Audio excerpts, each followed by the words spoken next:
Hey folks, it's Julian from PerFit Health and Wellness here with a special video article to help you adapt to exercising in the heat.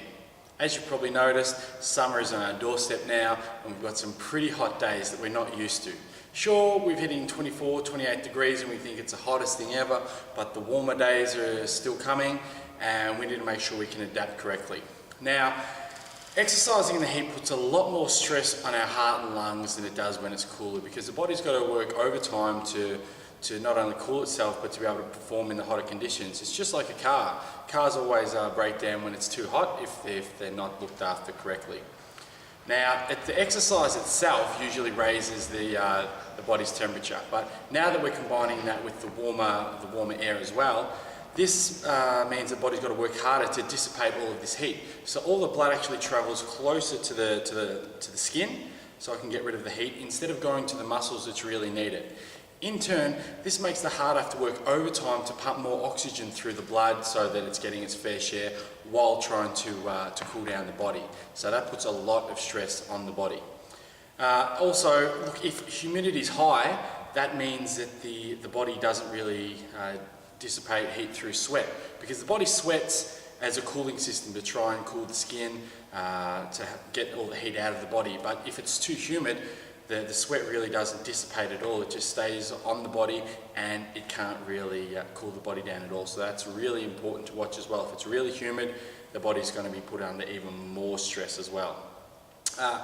Look, under normal conditions, your skin, your blood vessels and perspiration level normally adjust to the heat. But these natural cooling systems can really fail if we're exposed to those high temperatures and humidity for extended periods of time. And this may result in heat-related illnesses such as cramps, heat exhaustion and heat stroke. And so we don't want those things to happen to us. It's basically the body shutting down and going, no, it's too dangerous to keep on exercising. So here's a few tips that are going to help you along the way to make that smooth adjustment and transition into the warmer weather training. Firstly, take it slow. Just accept the fact that you're not going to be able to push as hard as you can compared to the cooler weather. So this may mean cutting an exercise session short, having extended rests, or maybe not just pushing as hard as you could in the cooler weather. It's just all about listening to the body and making sure that it's okay to operate. Because if you wipe yourself out in one session, you think, oh, I just want to keep going really hard, and it really does wipe you out with heat exhaustion, that could put you out of action for a couple of days, weeks, and then you're going to be worse for wear because of that. Now secondly, it should go without saying to drink plenty of water. Especially when it's hot, you should be having multiple litres of water, at least 2 litres of water a day. I know that if I go and do a workout at the gym, I'll have at least 2 litres while I train. It just helps the body to stay cool and stay hydrated, because as we sweat, that's fluids leaving our body. And if you ever feel thirsty, it's too late. You should never feel thirsty, because that's the body's mechanism saying, hey, we need water, or we're dehydrated. So you should ultimately, always carry water around with you wherever you are, whether that's in the car or, just visiting people at work. But always when you're exercising, have water with you. Have plenty of water before you exercise so the body is hydrated before you start, and continue to drink it during and after. Now, a lot of people think that, a lot of sweat is great for you, and I think you can sweat out fat, and there's lots of fads which tell you can sweat fat out of the body, but that's pretty much a big fat myth. So if you've seen any exercise equipment on TV telling you you're going to sweat out fat, it doesn't happen. You can't sweat out fat. The only things you're sweating out is water and a little bit of salt and a few other things. And so if you try and sweat out the weight and you jump on the scales later on and see it's down a couple of kilograms, then great, I've lost weight. All that is water loss. You're dehydrated, so you're actually doing harm to your body. And as soon as you start to drink water again, which you need to, you're going to put that weight back on. So don't try and do anything crazy to try and sweat fat out, because it just doesn't happen. So that takes me to my next point about dressing appropriately. When you're going to be exercising, ideally you're going to be wearing light-coloured, loose-fitting, light clothes, which is going to really help airflow to the body. If you're wearing tight, constricting clothing, it's not going to allow air to get to the surface of the skin and evaporate all the sweat, which is very important for us, as I've already mentioned. Now, wearing light-coloured clothing is great because it's not going to attract heat like dark colours such as black you're going to do, and they will hold the heat, which is going to in turn increase your body temperature. So always try and wear loose fitting, light coloured clothing while you exercise.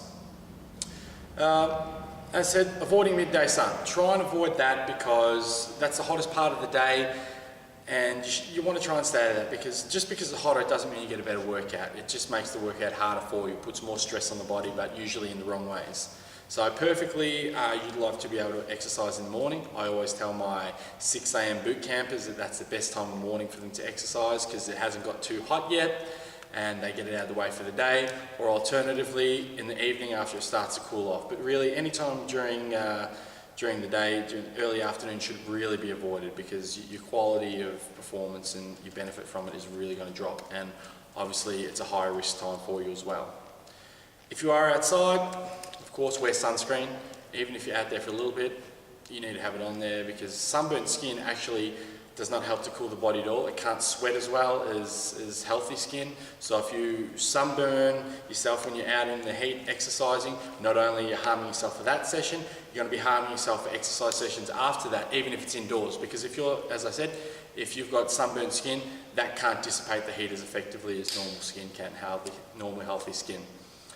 And ultimately, lastly, have a backup plan. On those days where it is absolutely scorching hot, and you have an exercise session planned, if it's outdoors or just somewhere it's really warm, just use common sense, and you may just want to give it a rest that day because you're going to do more harm than good, or change it to indoors, run on a treadmill where it's air conditioned, anywhere where it's cooler, run in the shade.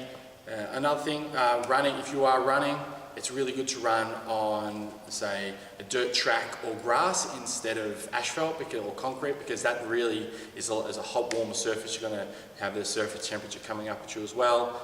But yeah, you just want to use common sense there, because if it's way too hot, don't worry about it. Give it a break, or just find some other alternative.